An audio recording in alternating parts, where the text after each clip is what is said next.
Hello दोस्तों, मैंने ये 3 ब्लाउज की कटिंग डाली थी जिसे कि आपने खूब ज़्यादा पसंद किया है उस वीडियो को। आज उसकी स्टिचिंग है। सबसे पहले हम बैक पार्ट ले रहे हैं और बैक पार्ट के पीछे की जो प्लेट हैं वो प्लेटें दे देंगे। मैंने निशान लगा रखा था, कट दिया हुआ है, तो दोनों प्लेटें सबसे पहले हम पीछे के पल्ले में लगा रहे हैं। 1/2 इंच चौड़ाई है प्लेट की और ये फ्रंट पार्ट रखा हुआ है। इसमें भी देखिए प्लेट्स की निशान लगी हुई है। प्लेट मैंने देने का तरीका है जो है शॉर्ट वीडियो में बताया है। आज इस वीडियो में डिटेल से पूरी स्टिचिंग दे रही हूँ। जो बिगनर्स हैं जिन्हें सिलाई करने में दिक्कत आती है वह इस तरीके से सिलाई कर सकते हैं। अब पीछे में जितना हमको नीचे फोल्ड करने का हमने 1.5 इंच लिया था वो 1.5 इंच हम फोल्ड कर देंगे। उस पर भी बड़ा टाँका करके मशीन लगा दे रहे हैं ताकि हेम करने में हमको सुविधा हो। अब इस पल्ले को सीधा रखिए, इसके ऊपर इसको उल्टा, जहां हमने प्लेट का निशान दिया है उसी को हम उल्टा मानेंगे, कंधे की सिलाई कर लेंगे। कंधे की सिलाई भी 1/2 इंच के लगभग रहती है, ज़्यादा चौड़ी ना करें और ज़्यादा पतली भी ना करें। मैं 1/2 इंच एक्स्ट्रा लेके चलती हूँ सिलाई का मार्जिन। जब भी मैं ब्लाउज कटिंग करती हूँ तो 2 इंच सिलाई का मार्जिन लेती हूँ, 1.5 इंच नीचे मोड़ने के लिए, आधा इंच ऊपर कंधे की सिलाई के लिए। तो इसीलिए मैं आधा इंच कंधे की सिलाई लगा ले रही हूँ। अब आती है प्लेट की बारी। सबसे पहले ये मेन प्लेट जो है इसको आधी दूर हम सीधा लेंगे और उसके बाद तिरछा, आधी दूर एकदम सीधा सिलाई। अब यहाँ से हम इसको नोखी निकालेंगे, धीरे धीरे धीरे धीरे करते हुए तिरछी सिलाई दे रहे हैं। दोनों पल्ले में एक साथ लेके चल रही हूँ। तो दूसरे पल्ले की भी हम मेन प्लेट जो है उसी तरीके से आगे से आधी दूर हम तिरछी सिलाई देंगे और आधी दूर सीधी। अब ये बटन पट्टी साइड वाला प्लेट है, इसको एक दाब की सिलाई लगाते हैं, बस ज़्यादा चौड़ी ये प्लेट नहीं रहती है। और जिस तरीके से मैं सिलाई कर रही हूँ, एक पल्ला सिलना है, दूसरा उसी में लगा के सिलना है। इस तरीके से आपका क्या होता है, मशीन धागा नहीं तोड़ती है और धागा बहुत कम यूज होता है। धागे की बर्बादी बार बार आप निकालते हैं, उसमें धागा भी सुई में से निकल जाता है और बर्बादी भी होती है।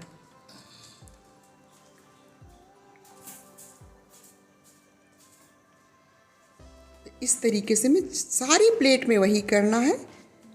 शुरुआत जहाँ पर है ये देखिए, इसको मैं लास्ट से सिल रही हूँ तो आधी दूर सीधा, और जहाँ पर हमारा कप रखना है वहाँ से हमको तिरछी सिलाई देनी है। आप एक बार इस तरीके से प्लेट दे के देखिए तो आपको अंतर समझ में आ जाएगा। मिनिमम क्या करते हैं सब कोई कि नोखी निकालते हुए तिरछी सिलाई सीधे नीचे तक दे देते हैं। नहीं, आधी दूर सीधी दीजिए, उसके बाद आप कॉर्नर पर तिरछी सिलाई दीजिए। प्लेट सारी हो गई है।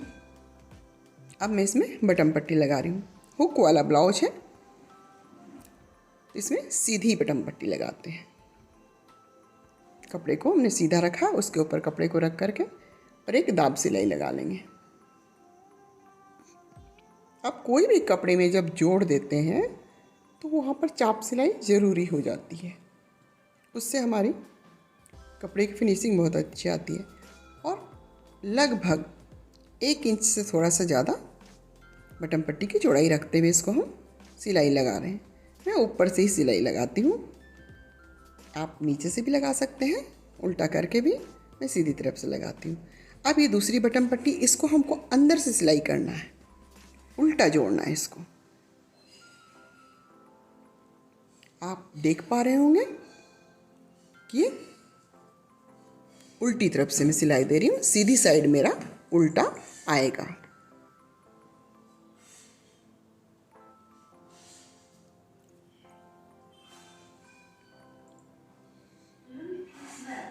अब इसको मोड़ करके और इसमें सिलाई लगा दे रहे हैं।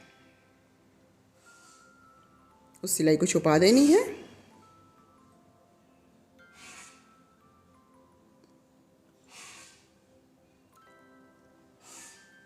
एक सिलाई और लगा देंगे। इसी के बीच में हमारी काज बनती है। हुक वाली जो काज होती है ये दोनों सिलाई के बीच में बनाई जाती है। अब देखिए हम ओरेबी को जोड़ ले रहे हैं। दोनों कोने को एक दूसरे की तरफ करके ओरेबी के ज्वाइंट करनी है। इस तरीके से सारी ओरेबी जोड़ लेनी है। हमारा ये ब्लाउज बटन पट्टी को नाप लेना, प्लेट के ऊपर प्लेट रखते हुए देख लेना है। अगर गला छोटा बड़ा जो भी होता है उसको हमको काट के पहले ही ठीक कर देना है। अब ब्लाउज को सीधा रख के ओरेबी इसमें उल्टी रखनी है। एक चाप की सिलाई इसमें लगा देनी है।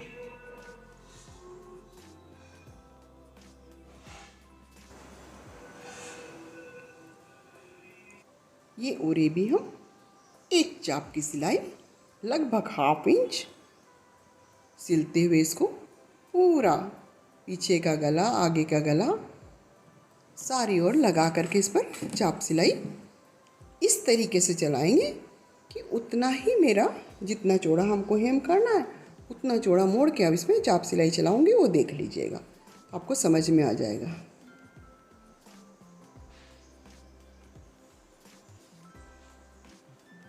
कंधे की सिलाई का ध्यान देना है। अगर उसमें हमने पीछे की तरफ रखा है कंधे का सिलाई तो इसमें भी पीछे की तरफ रखेंगे। आगे इसको कटिंग करेंगे थोड़ा सा बढ़ा करके। सिलाई क्योंकि पतली, अगर आप चौड़ी और रेबी लगाइएगा ये एकदम एक चाप का ही हमको ये ओरेबी में सिलाई लगाना है, मोड़ते हुए। पीछे से नहीं मोड़ना, हम सिर्फ एक बार, बाकी एक्स्ट्रा फैब्रिक है उसको हम काट के निकाल देंगे। ये जो हमारी ओरेबी पट्टी जो लगी हुई है, सिलाई आपको उस ओरेबी पर लगानी है, कपड़े पर नहीं लगानी है। एकदम एक बराबर मोड़ते हुए। अगर आपने अंदर की सिलाई एक बराबर दी है तो ओरेबी भी आपकी बहुत सुंदर बैठेगी। और वो सिलाई अगर टेढ़ी मेढ़ी होगी तो इसलिए अंदर वाली सिलाई जो हम जब ओरेबी लगाते हैं वो सिलाई आपको एकदम एक बराबर देनी है।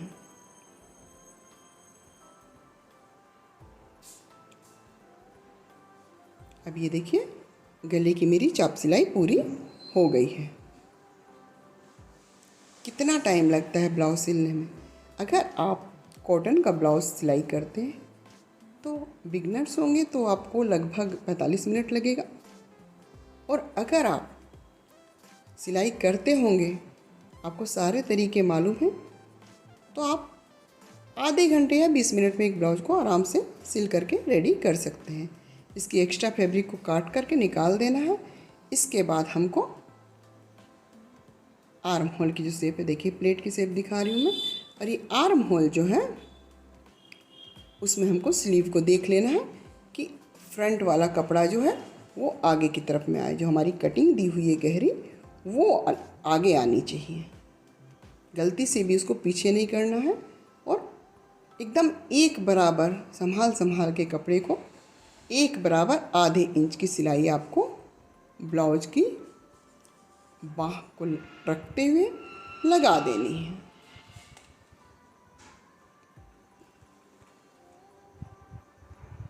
अगर आपकी कटिंग सही होगी तो बाह इक्वल आएगी, नहीं तो आप क्या करिए बीच में से कट देके और पहले नाप लीजिए, जितना कपड़ा छोटा बड़ा होता है उतना छोड़ करके ही स्लीव को लगाइए। अब जो मैं इसके बाद सिलाई जो बताऊंगी फिर कभी, वो आपको राउंड करके, मतलब बगल की सिलाई करने के बाद में बाहीं चढ़ाना बताऊंगी। वो भी इसी तरीके से हम लोग करते हैं कि आपको अगर छोटा बड़ा जैसे ब्लाउज का साइज को अगर ढीला कस्सा करना है तो आप आराम से कर सकते हैं। वो नेक्स्ट सिलाई में मेरी रहेगी। एक बाह हमारी लग चुकी है, अब दूसरी बाह को भी हम प्रोसेस वही रखना है आपको कि पीछे का पल्ला जो है उसमें हमारी गहरी कटिंग वाला बाह ना लगे। जो गहरी कटिंग है वो फ्रंट पार्ट में आनी चाहिए। कंधे की सिलाई जो है जैसे आपने ओरेबी में करी है, ओरेबी लगाते समय अगर आपने उस कंधे की सिलाई को पीछे रखा है तो बाँह लगाते समय भी उसको पीछे ही रखिए। अगर आगे रखा है तो आगे रखिए।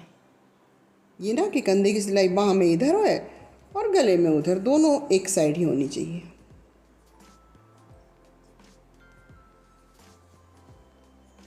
ब्लाउज़ का पूरा ढांचा हमारा तैयार हो गया है।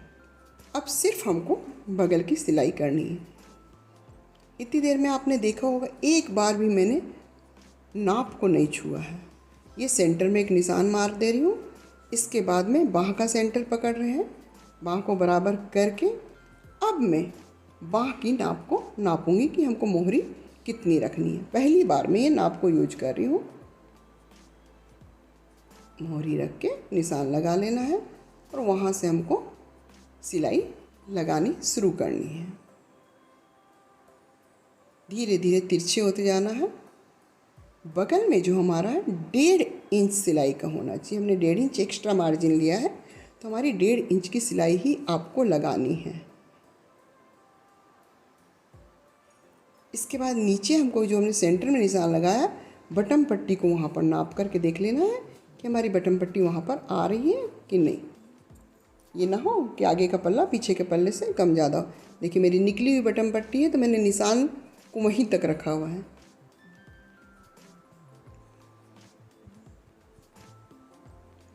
इसमें मैं एक एक चाप की दूरी पर 3 सिलाई लगा ले रही हूँ। इससे क्या होता है, कभी कस्टमर को ढीला कस्सा करना हो तो आसानी होती है। ब्लाउज अगर टाइट होता है तो एक सिलाई खोल देंगे तो इक्वल हो जाएगा। अगर आप अभी तक मेरे वीडियो पर बने हुए हैं तो आपको वीडियो ज़रूर पसंद आ रहा है। पसंद आ रहा है तो लाइक का बटन दबाइए। सोच क्या रहे हैं। दूसरी बाही को भी उसी तरीके से, और ये स्लीव को जो हमने सिली है उसको उसके ऊपर रख के नाप लेना है और निशान लगा करके इसमें भी हम सिलाई लगा देंगे।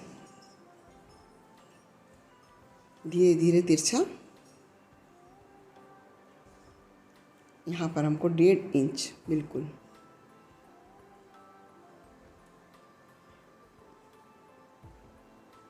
अगर आपको दिक्कत होती है तो दोनों बटन पट्टी को एक के ऊपर एक सिलाई चला करके भी आप कर सकते हैं। इसको भी हमने निशान के बराबर ही रखा है, पीछे जो हमारा निशान था उसके बराबर, और नीचे हमारा जितना बड़ा हो रहा है उसको हमने मोड़ करके सिलाई लगा देनी है। इस तरीके से क्या होता है ना, हम सिलाई अगर मोड़ करके लगाते हैं ढीला कस्सा करने में आसानी होती है। और अक्सर ब्लाउज में ये प्रॉब्लम होती है कि आप सिलाई कर रहे हैं तो कस्टमर कई बार बोलता है ढीला हो रहा है, टाइट हो रहा है। तो उतना आपको सिलाई इस तरीके से करनी है कि इजीली आप उसको परफेक्ट कर सकें। अब ये एक्स्ट्रा फैब्रिक है, 1.5 इंच रखते हुए हम बाकी कपड़े को काट करके निकाल दे रहे हैं। इससे क्या होगा, बगल की पूरी सिलाई हमारी एक बराबर रहेगी। अब नीचे वही 1.5 इंच पर हमको मोड़ देना है और पीछे हमने मोड़ रखा है उसी को एक बराबर करते हुए बड़ा टाँका करके सिलाई लगा देनी है। इधर भी हमने मोड़ करके ही सिला है बगल। बटन पट्टी फिर नापनी है आपको। बटन पट्टी को बार बार नापिए। प्लेट को हमेशा मिलाने का ध्यान दीजिए। जो बटन पट्टी वाली प्लेट है वो एकदम आमने सामने होनी चाहिए। चलिए ब्लाउज हमारा सिल के तैयार हो गया है।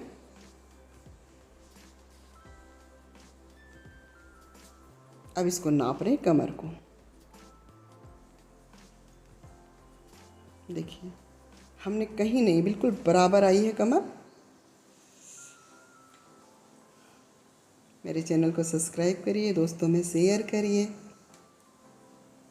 अब वीडियो पसंद आता है लाइक करिए, कुछ समझ में ना आता है तो कमेंट करिए ताकि मैं उस तरीके से आपको बता सकूं। कैसा लगा आपको ब्लाउज़? ये और जो 2 ब्लाउज मैंने कटिंग की थी इसके साथ में वो भी सिल करके रेडी है। तीनों ब्लाउज एक साथ रख के आपको दिखाती हूँ। इसकी मैंने थोड़ी सी कटिंग सिलाई जो करी थी वो डाली थी। ये तीनों ब्लाउज मैंने कटिंग करके डाले थे जिसको आप लोगों ने पसंद किया है। पूरा वीडियो देखने के लिए धन्यवाद। Bye bye.